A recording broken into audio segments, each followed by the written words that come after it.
시청자 여러분 안녕하십니까? 대구 경북 소식 전해드립니다. 21대 국회의원 선거가 내년 4월 열립니다. 1년이 더 남았습니다만 지역 정치권은 일찌감치 총선 체제로 전환하고 있습니다. 여야 모두 조직 정비를 서두르고 있고 총선을 준비하는 후보군도 서서히 모습을 드러내고 있습니다. 조지한 기자가 보도합니다. 지난해 자유한국당은 충격적인 지방선거 결과에 조직 정비와 인적 쇄신을 선언했습니다. 전국 당협위원장 정비는 이번 주말 공개 오디션을 거쳐 곧 윤곽이 드러날 것으로 보입니다. 다음 달 새 당대표를 뽑으면 곧바로 총선 체제로 바뀔 전망입니다. 특히 대구 경북은 보수세가 여전하고 지지율도 오르고 있다며 총선을 발판으로 대선까지 바라보고 있습니다. 대구 경북에서 보수의 불길을 활발 타오르게 해서 자유한국당이 2022년에 정권 재창출을 할 수 있도록 여론과 힘과 에너지를 지혜를 모아주시기 바랍니다. 더불어민주당 역시 어느 때보다 강한 경쟁력을 자신하고 있습니다. 곧 장관직에서 물러날 것으로 보이는 김부겸 의원을 중심으로 홍일학 의원과 구미에 사무소를 낸 김영권 의원까지 현역 의원 3명의 역할이 핵심으로 꼽힙니다.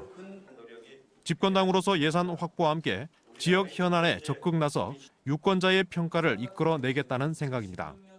5월달 편성될 정부 예산에 여당의 힘을 발휘해서 제대로 반영시켜내는 거. 그래서 지역의 장기적인 먹거리를 확보하는 거. 총선이 1년여 앞으로 다가온 가운데 여야 정치권은 후보군을 추스르며 발빠르게 움직이고 있습니다. MBC 뉴스 조지한입니다.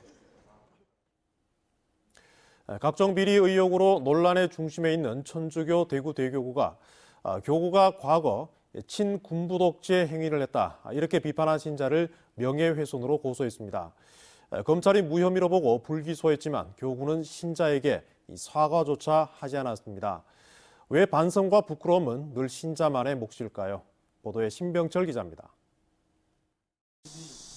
천주교 대구 대교구는 지난해 5월 전 정의평화위원회 사무국장인 임성무 씨를 명예훼손으로 고소했습니다. 임 씨가 한 방송 프로그램에서 전두환을 대통령으로 만든 국보위에 대구 대교구 사제 2명이 참여했고 그때 희망운 운영권을 받았다고 주장했기 때문입니다. 대구지검 서부지청은 이 사건을 무혐의 처리했습니다. 사제들이 국보위 입법회의 참여 이후 803 골프장 운영권을 받은 사실 등이 임 씨의 주장과 무관하지 않아서 허위 발언으로 보기 어렵다는 것입니다. 검찰은 또 임 씨의 주장은 대구 대교구의 쇄신과 과거 행적에 대한 자기 반성을 촉구하는 발언으로 공익을 위한 것으로 봤습니다. 그러한 경우는 범죄가 성립되지 않는 걸로 규정하고 있거든요. 그래서 그러한 법률 규정에 의거해서 무혐의 처분한 것은 타당하다고 보여집니다. 이번 검찰의 판단은 천주교 대구 대교구의 일부 사제들이 전두환 군사정권을 도왔다는 사실에 대한 수사당국의 최초 판단이라는 데 큰 의미가 있습니다. 언론이나 시민사회나 어떤 신자들의 어떤 예언자적인 그런 발언에 대해서 교회가 고소를 한다는 것은 교회가 사랑이나 자비의 어떤 종교라는 그 가치에도 맞지 않고 천주교 대구 대교구의 쇄신을 요구하는 신자들은 3.1운동 100주년을 맞는 올해 일제강점기 교구의 친일 행위와 군부 독재의 부족한 잘못된 과거를 조명하는 토론회를 열고 반성과 함께 개혁을 촉구할 계획입니다. MBC 뉴스 신병철입니다. 예춘군 의원들이 해외 연수를 가서 술을 마시고 가이드를 폭행한 동영상 어제 보고 참 참담했는데요. 의원직 사퇴 요구에 침묵하고 있는 폭행 당사자 박종철 부의장을 예춘군 의회가 윤리위원회를 열어 제명하겠다고 조금 전 발표했습니다. 이정희 기자가 보도합니다. 해외 연수를 가서 가이드를 폭행한 박종철 예천군 의원은 그동안 폭행 자체를 부인해왔습니다. 그러나 폭행 장면이 담긴 CCTV가 있다고 알려지자 지난 4일 자유한국당을 탈당했습니다. 당 차원의 징계를 일단 피하고 보자는 거라는 분석이 나왔습니다. 다른 의원들도 거기 있었는지 그걸 내가 좀 파악 좀 해보고 난 뒤에 이 사람하고 또 관계없이 이제 거기 판단 들면은 이제 윤리위원회 열어야 되겠죠. 하지만 술을 마시고 가이드를 막무가내로 때려 상해를 가한 CCTV 동영상과 현지 911 신고 통화 기록이 공개되면서 박 의원의 사퇴 요구가 거세졌습니다. 말 많은 지방의회의 해외 연수를 아예 폐지하라는 비판이 들끓고 있습니다. 폭행 당사자인 박 의원이 침묵으로 일관하자 예천군 의회가 강제로 의원직을 박탈하기로 결정했습니다. 사건 당사자인 박종철 의원은 제명 등 강력한 조치를 취하고 마무리한 후 저는 의장직을 사퇴하도록 하겠습니다. 의장 등 의원 3분의 2가 속한 자유한국당의 내부 지침이 내려간 것으로 알려졌습니다. 예천군 의회는 또 남은 임기 3년 동안 해외 연수를 가지 않겠다고도 약속했습니다. 해외 연수를 다녀온 예천 군의원과 수행 공무원 14명은 연수 경비 1인당 442만 원, 총 6,188만 원 전액도 모두 반납했습니다. MBC 뉴스 이정희입니다. 예천군 의회가 해외 연수 도중 추태를 부려 무리를 빚고 있는 가운데 경상북도 시군 의회 의장들이 베트남 연수를 떠나 빈축을 사고 있습니다. 서재현 포항시 의장을 비롯한 경북 18개 시군 의회 의장 18명은 오늘 오후 6시 인천공항에서 4박 5일 일정의 해외 연수를 위해 베트남으로 출국했습니다. 예천군 의회 파문으로 지방의원 해외 연수 자체에 대한 폐지 여론이 높은 가운데 지역 의장들까지 단체 해외 연수를 강행하면서 비판 여론은 더 커질 것으로 보입니다. 예천군 의회 해외 연수 추태에 대해 정의당 대구시당은 지방의회 존재 이유를 뿌리채 흔들고 있다며 해외 연수 제도 개선을 촉구했습니다. 정의당은 해외 연수 계획 적절성을 따지는 심사위원회 구성부터 계획서 심사까지 당사자인 의원들이 직접 참가해서 하고 있다며 심사위원과 회의록 공개와 함께 예산 편성 방식도 개선해야 한다고 주장했습니다. 예천군 의회의 해외 연수 중 가이드 폭행 사건에 이어 검찰 과거사위원회가 과거 검찰의 PD 수첩 조사가 위법하고 부당했다는 조사 결과를 발표해 자유한국당 최교일 의원이 곤혹스러워하고 있습니다. 예천이 선거구인 최교일 의원은 박종철 예천군의회 부의장의 탈당에도 불구하고 자유한국당에 대한 비판 분위기가 확산돼 내년으로 다가온 총선의 악재가 될 전망입니다. 또 검찰 과거사위원회가 2008년 당시 서울중앙지검 1차장이던 최교일 의원이 PD수첩 제작진에 대한 강제 수사를 지속적으로 요구한 것으로 드러났다고 공식 발표해 정치적 부담도 클 것으로 보입니다. 대구 달성군의 한 도로에서 대형 사고가 끊이지 않고 있습니다. 기형적이라 할 만한 도로 구조 때문인데 보행자들은 목숨을 건 출퇴근을 하고 있습니다. 위험천만한 도로 실태를 박재형 기자가 전합니다. 16톤 레미콘 차량이 엄청난 속도로 내리막길을 질주합니다. 눈 깜짝할 사이 도로 옆 공장으로 돌진합니다. 건물이 무너져 내리면서 순식간에 일대가 희뿌연 연기와 먼지로 뒤덮입니다. 승용차는 교차로에서 간발의 차로 충돌을 모면합니다. 이 사고로 운전자가 크게 다쳤습니다. 경찰은 브레이크 파열을 의심하고 있습니다. 브레이크가 고장났다. 애초에 그렇게 이야기해가지고 우리 직원이 지금 그쪽에 대해 조사를 하고 있더라고요. 피해 업체 직원들은 놀란 가슴을 쓸어내려야 했습니다. 끔찍했죠. 사실 이런 일이 있을 생각하고 특히 12월 31일 날이었는데 지난해 10월에는 길을 가던 공장 노동자가 대형 트럭에 치여 숨졌습니다. 매년 아마 1년에 몇 번씩 사고가 납니다. 사망사고. 거의 사고가 나면 사망사고가 납니다. 사고가 자주 나는 건 기형적인 도로 구조 때문입니다. 인근의 논공단지와 달성 산업단지를 드나드는 대형 트럭이 쉴 새 없이 다니는 이 도로는 심한 극커브와 급경사로 이루어져 있습니다. 마치 롤러코스터를 타는 듯합니다.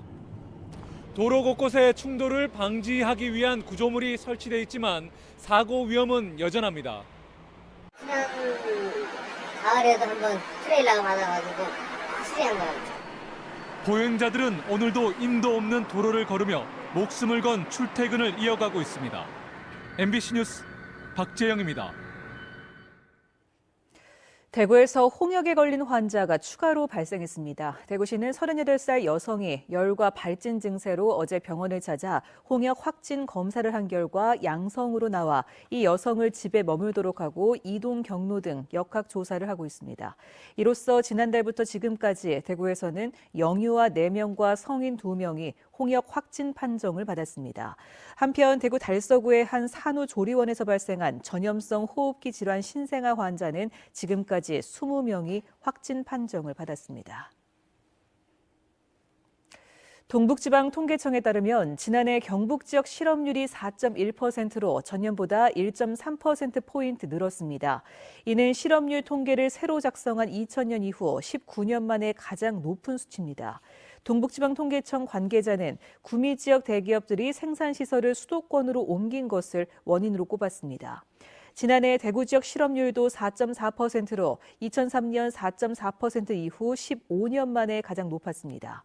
15살에서 29살까지 청년 실업률은 대구가 12.2%, 경북은 12%로 나타났습니다. 오늘 오전 8시쯤 영천에 있는 한 제빵 공장에서 불이 나 공장과 창고 내부 700여 제곱미터 등을 태워 소방서 추산 1억 9,500만 원의 재산 피해가 났습니다. 불이 나자 소방차 20여 대와 인력이 투입돼 인근 공장으로 불길이 번지는 것을 막았지만 연기가 많이 나 진화에 어려움을 겪었습니다. 경찰은 목격자 등을 상대로 정확한 화재 원인을 조사하고 있습니다. 지역 시민단체가 공동 성명을 내고 불법 파견 혐의를 받는 아사히 글라스를 즉각 기소하라고 검찰에 촉구했습니다. 대구와 구미 참여연대 등 시민단체들은 검찰이 지난해 10월 사건 조사를 마쳤는데도 기소하지 않고 있다며 이는 직무유기라고 주장했습니다.